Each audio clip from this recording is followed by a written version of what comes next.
Hey everyone, Xavier here. Welcome back to the channel. Today we're going to go over more of the 4K collection, going from E to F of the letter category this time. Not much to add for the introduction. I have made, in some community posts that, some movies have been removed from the collection.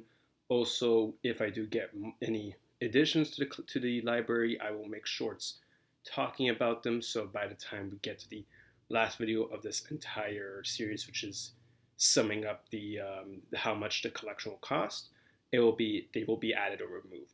With all that said, let's just move on with the video. So the first stop we have is Elf. Sorry, the sunlight just got out of the way there for a sec. Again, one of those movies, one of the newer releases, no digital color or anything. As for what I think about Elf, I think it's a classic. I have heard lately, though, not everyone is in love with this movie, which I always find strange because I thought it was like a classic, similar to like Home Alone. You can't say anything bad about that movie, or else people will hate your guts. But apparently, people are not as big of fans as Elf as I expected. Regardless, though, I think it's a great movie. I don't really see any issues with it. Not every joke works, but most of them do. So that's Elf there. Next up is Elvis, another polarizing film, I must add. This is weird because when it came out, a lot of people loved it. Like when it came out in theaters, but then when it got to the Oscar season and everything, a lot of people started to say, "Ah, it's actually not that good." As for me, I think it is a solid movie. I will say Austin Butler is fantastic as Elvis. A lot of people crap on Tom Hanks in this movie. People think he was a bad actor. I don't think he is. I get what people are saying though, that they should have got a different actor, that could do the accent more how do you say correctly. But like I think he was pretty good in the movie. My you know I you know I, my few issues with the movie, aside from like oh, but the Tom Hanks's acting could have been better, was I didn't like the modern music they put in some of the scenes. It really took me out of the movie. It's supposed to be, oh, you're in the '70s and you hear like 2020 music playing, and it's not even good music. It's completely bad. And some of the first act is a bit messy in terms of what they show and what they don't show. Like we didn't need to see Elvis having sex with one of his first girlfriends I don't think she even has a line in the movie. Apparently they cut her out, but like it's like they cut her scenes out. Like I mean, that's what I mean. But it's like so unnecessary. Like why would you even have it? It just wastes time. But overall, I think it's a pretty good movie. I have to see Priscilla to see how well both of them work as like he said she said type of stories. But I'm interested. Up next is Encanto. I think this is a pretty good movie. I'm not in love with the movie. A lot of people loved it when it came out on Disney Plus. However, I would say I'm not a huge fan of the ending. I know some people do. They think it's a fantastic movie and that like everything's so well done. I'm not a fan of the final scene, which is the house gets built again. That's silly and dumb. I'm also not the biggest fan of the how quick the resolution between the family wraps up. Like, I get it, kids movie. Also, you can't just have a, ending where it's, things can only get better in the future, but not right now. It has to be wrapped up immediately. So the grandmother has to be forgiven immediately for all she has done, even though like she has done some pretty crappy things. Regardless, though, I think it's still a very good movie. I'm just gonna get some water here for a second. Mm. But yeah, definitely one of the better modern Disney films. Up next is Equalizer Free. If you don't know where the other two Equalizers are, they're going to be later in the collection. They're in a double pack DVD case. But as for Equalizer Free, I love the Equalizer films. The third might be the weakest. And even though I still think it's a solid movie, they went for a different direction, which I do respect in terms of they're not trying to do like typical like action again. There's less action, and the action's more gritty, more almost like horror esque. Um, but like and it's more like relaxed because of the Italian like setting and Robert McCall's like arc. However, I also feel that even though it's the shortest film of the trilogy, it's not even 2 hours. It feels slow because there's not much happening in the story, and the villains are going to be pushovers. The first two movies you had a rival like special arcs. The second you got like someone who worked with Barbara McCall in the past. Here it's the Italian mafia, which is not that would probably be good for the first movie if he wasn't already going up against the Russian mafia and stuff. But it's like by the third movie, he's not gonna lose against them, and even the movie knows this. And I kind of like that in terms of it plays the expectations of what you expect in the action's gonna play like, but they subvert it, and I it's weird. It's a different type of movie for what they were trying to go for, and I kind of like it, but it's also sort of the weakest of that trilogy because um, of how of like it is something like the execution, the consummate execution landed, but not everyone's gonna love it. That's why like not everyone really liked the third movie. But I think the trilogy as a whole is solid. It's a shame that they ended the way they do, but I watch those movies more than John Wick, so there's that. All right. Oh, this is a bit sticky here. There we go. Up next is E.T. A lot of people know this one. It's a classic. I'm not super in love with the movie as much as some, are. I remember I had a film studies professor who, loved this movie. It was his favorite movie. But, like, it's good. Like, I wouldn't say there's anything bad with it. It's just that, some things have aged. And, for Steven Spielberg, it's good. But there's other Steven Spielberg films that I much prefer. It's better than Close Encounters, though. I'll say that. So, yeah, not much to say about E.T. Another one I won't say too much about is Everything Ever All at Once. I think everyone has talked about this movie to death. It is a masterpiece. It is one of the few indie films to have like a 4K release, which is funny because it's like I never expect like Elevation Pictures here in Canada to have this, but I like it. And I'm not gonna say much. I think everyone has seen the movie. I think everyone who knows about the movie has said everything that I could always say about the movie. I don't think there's really any issues with this movie. Did Jamie Lee Curtis deserve to win the Oscar for that? I guess not, but whatever. Like that's probably like the only sort of negative thing that people have said about it. So there's that. All right. Up next is it's a bit weird because they're not in a trilogy set, even though I know there are trilogy or complete collections of this particular series coming up, but I'm not going to try to pay more just to condense my collection. So here we go. First up is The Expendables. Now, before I continue, I have not seen the fourth film, so I can't judge that. However, I didn't want to see it because of how they condensed the cast of characters, which I wasn't a fan of, and I refused to watch it.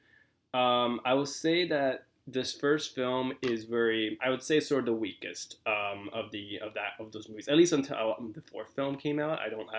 Haven't seen the fourth film, so I can't judge, how it is. But the pacing with this film was very strange, and it's kind of unique that it's a bit on the slower side. But it's also like the action's also not super like, oh my god, this is awesome when it starts to kick up. I do like the cast. But because there's so many characters and it is mainly focusing on a few for most of the scenes, it's hard to really click with them at first. Some of the cameos were cool, but like the villain's are so unmemorable. I forgot the villain. I'm like, and like the plot with like the girl who needs to be saved. It's like this is sort of like but I would say this is probably like it's one of the weaker films in that series because it's just sort of like trying to be both schlocky, but trying to be like, let's try to be a bit serious, but it never jives. So, in my opinion, it has to go like, more crazy, more over the top for it to stand out. All right, some water. Up next is Expendables 2. I feel it's a better improvement of the first one. I will also say, like, the blood and violence in these movies are not are kind of they're CGI. I don't get why people are like it has to be R or nothing. Um, as for this movie, the villain is better. You got Jean-Claude Van Damme. The cast expanded. You have Arnold more involved. Bruce Willis more involved. The action is more bombastic. It's more like the airport climax is fun. Is like stuff like Chuck Norris a bit ridiculous, and the plot is not as there's no quote unquote emotion anymore. Sure, but I think that's sort of the point of that series. It was supposed to be a throwback to these '80s action schlock like Commando, and I respect it for that. And then lastly is the Expendables 3. Um, this is actually my favorite one. I know a lot of people think this is the worst one because it's PG-13, but I think it's my favorite. Yes, the new cast of characters that are not Antonio Banderas or like basically legacy actors. The newer cast like Ronda Rousey and stuff, like the young, the millennial, like not the millennial, but like the younger 20-year-old people that joined the team. Yeah, they're not that interesting, and I think it was sort of a weird thing because they were trying to bet on these actors being bigger in pop culture, but they were not. I don't think I've seen any of them ever again. Um, Mel Gibson as the villain is fun. The climax is ridiculous, and I love it. All the cast, gets their time to shine in the action, and it's just oh yeah, Wesley Snipes returns. I love that. It's just a fun. This is like my favorite of the series because it is the definition of what these films should have been. Just go off the wall in ridiculousness. Yeah, and it's a shame that the Expendables 4 did not really carry over that. Like, I don't know where the heck, all the character. Where's Wesley Snipes? Where's Antonio Banderas? Where's Arnold? That was my issue with the fourth film coming out. And the new cast, the characters that they try to advertise were not as interesting. Megan Fox? 50 Cent? Really? Nah. Alright, up next is The Fate of the Furious, Fast 8. I don't have a lot of the Fast and Furious films physically. I do have a good amount of them digitally because my friends would give me digital copies of them. I'm not the hugest fan of the Fast series. It's like each film like it goes up and down, up and down. I only have two in my collection, and I think Fast 8 is probably my one of my favorites because it was the first film I watched fully in the theaters. I did watch 5, decent progress in. It was second. Basically half of the movie was already. I didn't watch the first half of the movie when it came. Was on TV, but I watched the second half. Mm. But this was one I watched fully in the theaters, and yes, it was a bit confusing. Oh, who are these characters? What's going on? But I enjoyed it, and honestly, like I know it's a bit sacrilegious, but I only really like the movies when they're not focused on Paul Walker's character. I know he's he's dead, and he it was one of the main characters in this franchise, but I never liked this character. And the fact that his character is, obviously because, the actor died and they didn't want to recast him, he's not involved with this was great. Yes, there's some silly stuff, but that's kind of the point of this franchise. I do, however, feel like, you have to have more stakes. At least they killed someone off in this movie, which is good. I just don't like it when you do not kill anyone off. The cast is getting too big that, and it's not like the Expendables where it knows it's, super fun, it's just meant to be over the top. This tries to take itself seriously, and that's not why I'm not a huge fan of these movies. I haven't watched Fast X. Fast 9 I watched, and I was like, yeah, no, I'm not watching these anymore. They lost the plot. Sorry that I have to drink multiple times because, just recovering from a sickness here. Up next is The Flash. I think it's pretty good. I know a lot of people, this, controversial movie, polarizing movie, whether or not this movie is good or not. I think it was a movie that was really slept upon. Yes, the CGI is questionable. Yes, Ezra Miller is not a good person in real life. But I think, for what the movie is trying to do and for all the production trouble, it's not bad. I think, I liked, what they did with the story. I liked the Michael Keaton back as Batman and Supergirl, and them trying to do a sort of reset that like a very satisfying movie. And I know somebody like this did not reset the DC universe. It's like, yeah, but it was never supposed to on that scale. And that's the thing. This is just a very fun, entertaining superhero movie. And I really like the third act of what they did in the narrative choices. I know a lot of people hated the cameos that are CGI, but like I understood why they went with those choices. And even then, as long as they don't actually involve themselves in the story, I don't care. Not like Ghostbusters Afterlife where they actually have a dead guy, be part of the climax. That's silly. And yeah, there's the ending. Oh, it makes no sense, but it's like I think I understand what they were trying to go for. It's just that like, it was more of a leave the door open type of answer instead of a definitive way to close it off. And it's a shame that this film did really badly. I'm not saying that Ezra Miller should be returning, but more the fact that these characters we're never going to see again. That entire the OG DC universe is kind of dead. We're never going to see much remnants unless maybe in a few years from now we may get to see these characters again, but who knows. But overall, I think The Flash is a very good movie. It's one of the better DC films. Prefer more than current Marvel movies. I'll say that. At least it beat Marvel's in the box office.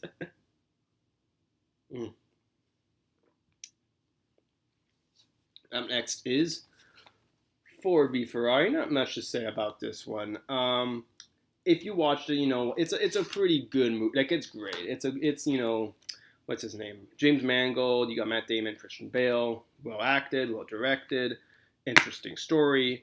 Is a bit long in areas for sure, but like that's sort of the subject matter. It's not a movie for everyone. If you're not interested in the like the Ferrari, like Ford.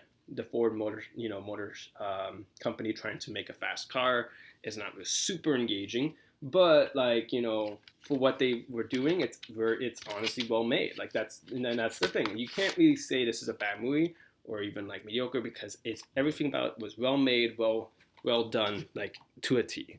It just comes across of whether you like that material or not. Up next is Forrest Gump. Big controversial film that over time not everyone has really liked. Then when it came out, a lot of people loved it, but now some things have aged pretty badly. And I will say I'm kind of on that boat. I still think it's a decent film to watch every now and then. It's interesting. But yeah, like the love interest storyline is pretty awful. Like in retrospect, and Tom Hanks, playing this guy. I would say he's a good actor, but it's just how they used him in the movie. How he just gets everything that he wants, and it's like, oh, but that's it's like I get it, that's the point of the movie, and that's the whole point. He doesn't care, but a lot of people say that's pretty stupid. Oh yeah, because the character's stupid. I know, but like still, it's just that I think the problem is that I think if the love interest, if he never had a love interest, the movie could work fine. It's a sort of a misadventure slice of life or type of movie. But because you have to have the love interest, and the love interest's story is horrible. Like she just goes through so much pain and torture, and it's like, oh, but it's sweet because she got a quote unquote, she marries the guy at the end and has a kid. That's not happy though. That's depressing. It's like it doesn't like it's kind of like torturous, and also like yeah, it's also a little long in areas. Like they could have cut some scenes down and some of the jokes down. Like it is like very it's an odd movie because a lot of stuff is good of it, but some things have just not aged really well. Regardless, though, I don't think it's a bad movie. I think it's still a solid movie to watch. All right, we got two more movies to go through. Yeah, this video's a bit on the shorter side compared to the other videos I've done, but that's because E to F not as much movies. But I don't want to add G because the video will be like an hour. All right, up next is Freaky. This movie came out in 2020. It's directed by Christopher Landon, who did the Happy Death Day movies. And this is, I think, I would say these are some, better than those movies in a way that it's R-rated, have cool, inventive kills, and there's a reason why he has to direct a new Scream movie, which of course is going to be very weird with the lack of actresses involved. I don't want to get into that right now. As for this movie, I think it's pretty good. Not every joke works. I think some things could have, and I think it could have had a bit more inventiveness and like some set pieces and story. But I think Vince Vaughn is fantastic. Catherine Newton was very good. There's a reason why Marvel tried to make her a big deal in Ant-Man, but I think it wasn't a good idea of replacing the original actors. That was the issue. The side cast is fun, and like I said, you got some cool kills, and Landon, he's a very fun director with his movies. It's a shame that the film really did not really find an audience when it came out because it came out during the pandemic, and I think it made its money back, but Universal and Blumhouse have not been happy with how it performed. There's a reason why like Five Nights at Freddy's was released day and date on Peacock. This was the movie why. And there's also why Happy Death Day 3 might not happen. We don't know. Even though it made money, the last two movies made money. The third film is in limbo because of Blumhouse's, ridiculous mindsets of what is a successful movie. And last but not least is Full Metal Jacket. I will say this is a movie that I think is two halves. You got the fantastic first half of the movie where it's in the the barracks, and Arlie Ermy is like, being Arlie Ermy. And you have the stressful nature of being in the army and everything. I love that aspect. And then you have the Vietnam aspect, which is not bad. It's just that it's been the problems that this is like I still have Vietnam movies I still haven't gotten into yet, and that's the thing. You have so many Vietnam movies that came out before and and during the time this movie is coming out, and they all start to blend into each other. And like when it's in the actual Vietnam fighting the war, it's probably the weakest part of the movie. Not because it's bad, but because other movies did it better, like The Deer Hunter and Platoon, which is in my collection. We have to get to it later. But what made this movie really memorable was the first half, which wasn't in Vietnam, and it's tricky because like the movie it's not even a super long movie. It's only 2 hours, but the first hour really prevails because of the unique setting. And when you're in Vietnam, it's like not awful. It's just very what you see is what you get. The ending's fun with the like the final scene is very nice. I like the final scene. I do think it should have gone more like the Apocalypse Now route where it's satirical of the war, but it's played itself straight for the most part. So I wouldn't say this is a bad movie. I think it's pretty solid, but it's definitely not Kubrick's strongest films. And that wraps it up for this video. I know it might be on the shorter end, but I didn't want to make this over an hour long if I go into G or H. With that said, thanks for watching. I might do a few shorts regarding new entries into the collection. So stay tuned for those, and I'll see you. You'll see me next week, of course, if you know the schedule.